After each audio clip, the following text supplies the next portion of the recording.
what would you tell them going in if you knew they were fearful, if you knew they were scared, if you knew they were intimidating, if you knew that their limiting beliefs were getting to their mind? Hello, hello, hello. Welcome to episode 17 of Mindset Mike, Conquering Fears, 5 questions to ask yourself in the moment.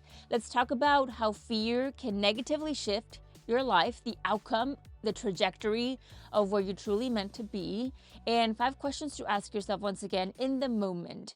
There's different types of fears, right? We have some phobias, maybe you have arachnophobia or, claustrophobia or things like that. But then also, there's those very obvious fears. We talk about the fear of maybe getting hit by a car, there's the fear of loud noises, the fear of falling, the fear of those things that, of course, in the moment, you're going to do something about it. But then there's those subconscious fears that we allow ourselves to be labeled as, or we don't even acknowledge them, but they're still part of our subconscious mind. Whenever we talk about the word fear, think about the false evidence appearing real. You've heard that before. This is not new. I am not sharing this information for the very first time with you.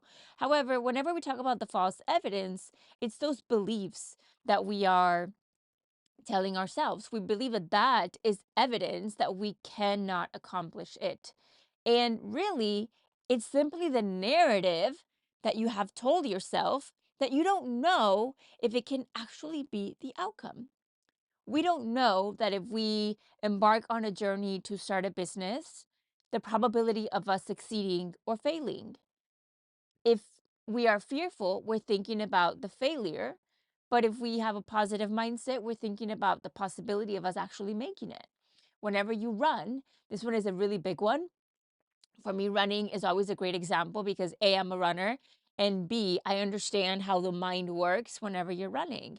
And, you're running, whether it's just a practice or you're in a race, whether it's a 5K or a 10K or a marathon or something like that, any race for that matter, your mind is uncomfortable. Your mind is pushing it. Your mind is saying, hey, if you go any longer, I'm not going to make it.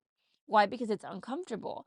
And so now, whenever you are able to overcome this mindset, you are able to tell your mind, no, you're actually okay. And we're just growing through some uncomfortable time.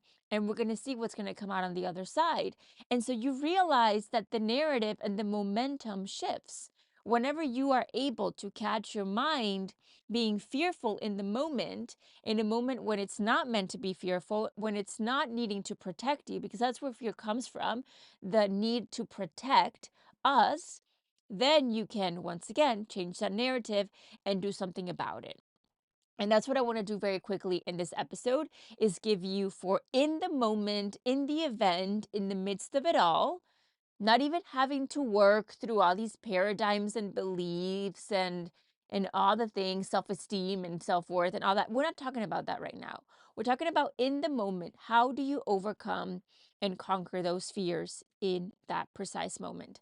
Now, whether that is a moment in your athletic journey, once again, maybe it's a moment in your career or your business, maybe it's a moment in your relationships. The thing that you think, wow, I would love to hit a personal best in a 5K, or I would love to have a healthy relationship. I would love to have the courage to stand in front of a boardroom and pitch my idea for a business or put myself forward for a new position in my career. I would love to do XYZ with my life or maintain these habits or completely change my life. But because you have a fear of something, whether it's success or you're a fear of failure, or you have a fear of what other people think about you or how you're going to come off, or you doubt yourself, you don't have a lot of confidence, those things, then you decide not to. And your mind is looking for reasons why you shouldn't. And it says, no, no, no, stay right here. This is where it's comfortable. This is what we know.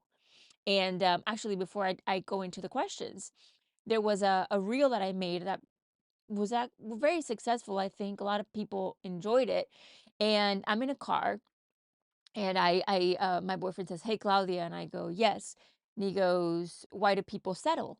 And I said, "It's because it's easier to stay where you know what to expect than to jump into the unknown where you just don't know what's going to be the outcome, really." And people really liked it. And it's true. That's why we settle. And that is why we give away what the potential could be in our life in that moment, and we shouldn't. We shouldn't. So let's talk about those 5 questions that you can ask yourself to overcome this. Question number 1. Whenever you feel that fear, that nervous moment, that, oh, should I go for it? Ask yourself, how will I feel at the end of this if I stop where I am right now? I heard something like, if you're going through hell, you want to give up. Why would you stop in hell? Just keep going, right?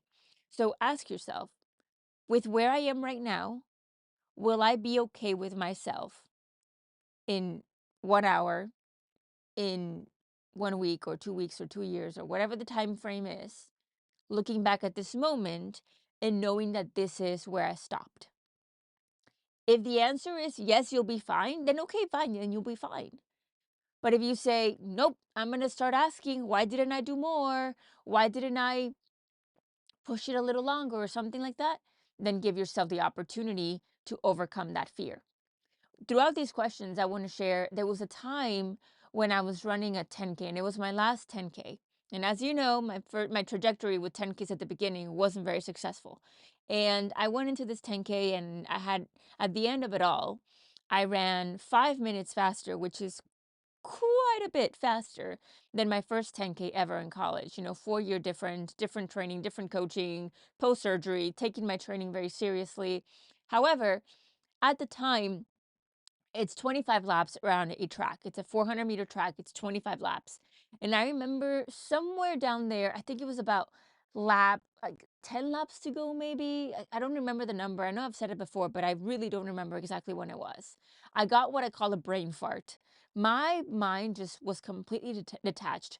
I wasn't very tired. I wasn't, exerting a lot of energy. I just saw myself going from third place to fourth place by a lot, fifth place by a lot. And I was kind of stuck there. And when I say that from fifth place to third place, it was a lot. It was about a 200-meter difference, which is quite significant. And I remember just feeling stagnant. And I was like looking at myself from above almost. It was like, detach yourself from where you are right now. And I asked myself that question: if I stop right now, if I just settle for this fifth place, will I be happy at the end? And the answer was no. And I had to make a move, and I had to go for it.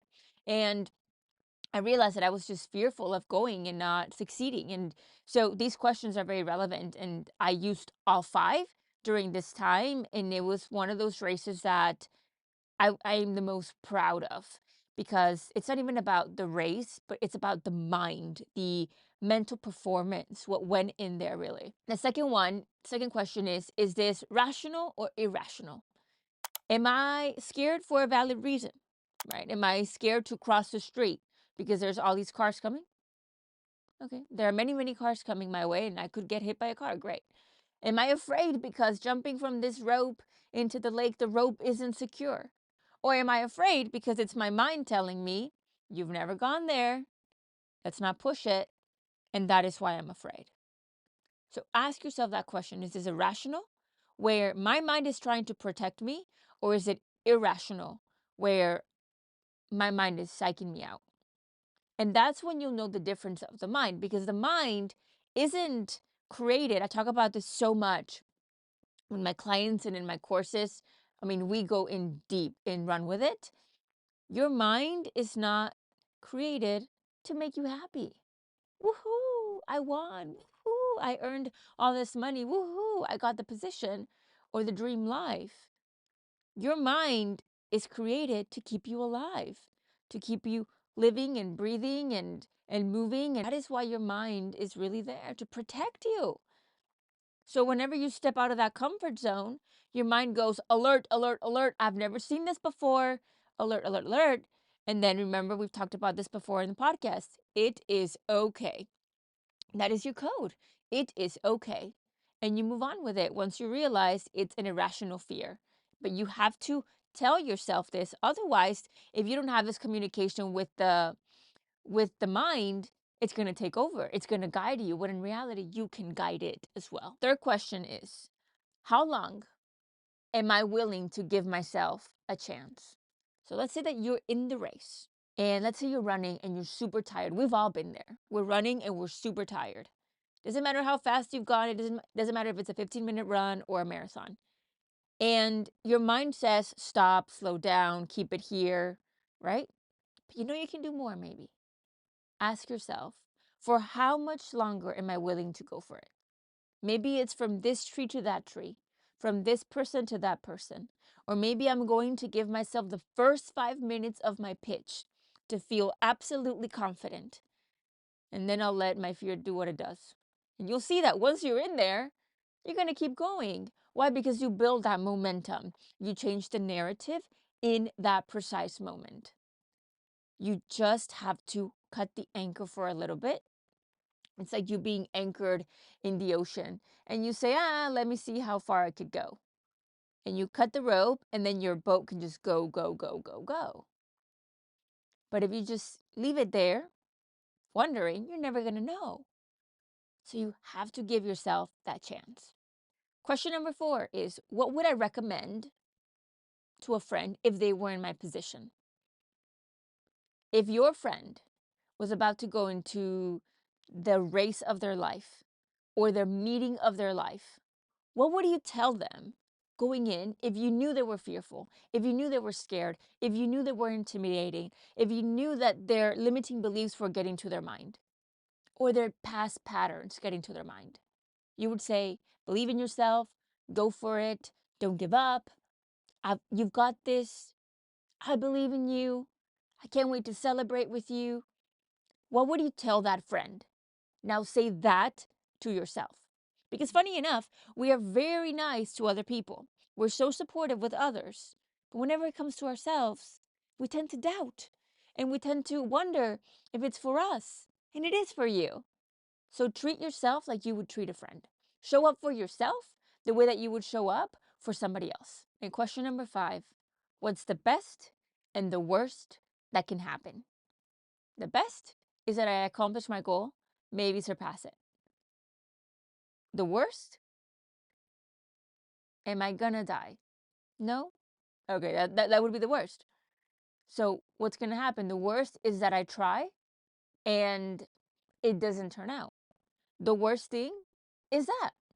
I remember that 10K, I was going for it and I could see my coaches. I had my coaches just on me, like lap after lap, 25 laps, your coach is there. I mean, I could see coach running from one side of the track to the other. He was just running across, meeting me at the 50, halfway through the back stretch, halfway through the home stretch, just there, back and forth. And I'm like, this man just ran so much, cheering me on. What's the worst thing that can happen if I go for it? And it took me about 5 laps to snap myself out of it. And I had that time, right? It's 25 laps, but I still wonder, like, what would have been if I had gone for it before? And I just, obviously, everybody else is still going at the same pace. I'm the only one who's speeding up because I have to catch up. And I remember I said, I have 1,000 meters to go. 1,000 meters. What's the worst thing that can happen? I start kicking it now even more because I had quite a few laps to go, but I was already making up ground. So I'm already striding and making up for what and spending energy when other girls are still cruising, really. I mean, doing their thing ahead of me, but still cruising. And I remember thinking, you know what? I'm just going to go for it. It was about 1,100 meters to go, which is short of 3 laps or maybe 3 laps when I just really said, now I'm going to like go for it.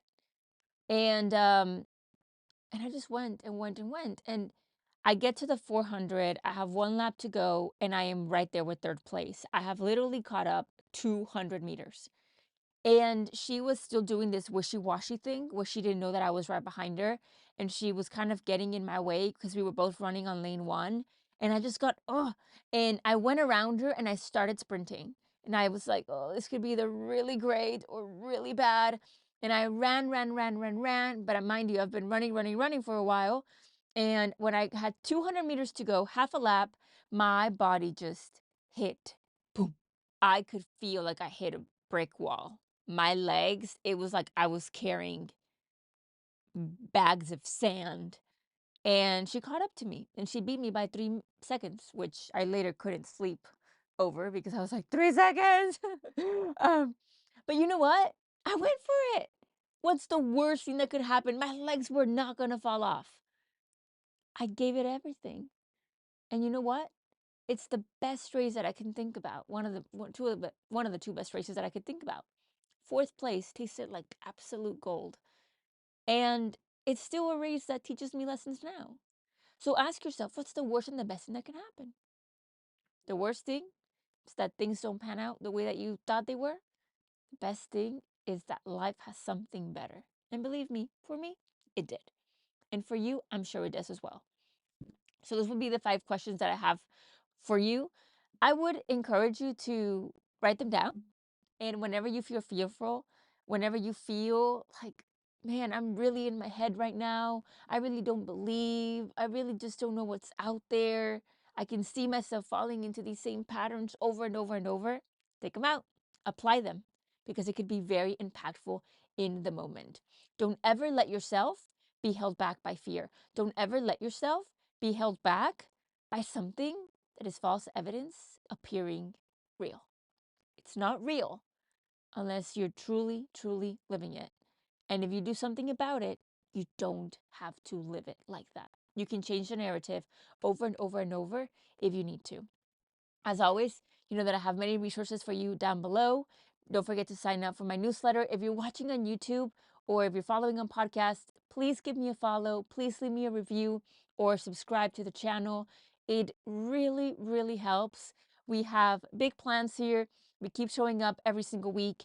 I don't intend on stopping anytime soon, but I really am supported whenever you hit a like or whenever you hit a subscribe and a follow, leave a review, because that shows the algorithm gods and the world behind that you don't see and that sometimes I don't see, that this channel is actually making a difference. This podcast is making a difference in your life, and it's going to continue showing it to other people, and that would truly just mean the world to me. As always, I believe in you. Keep being the optimal leader of your life. I love you, and I'll see you in the next one. Bye.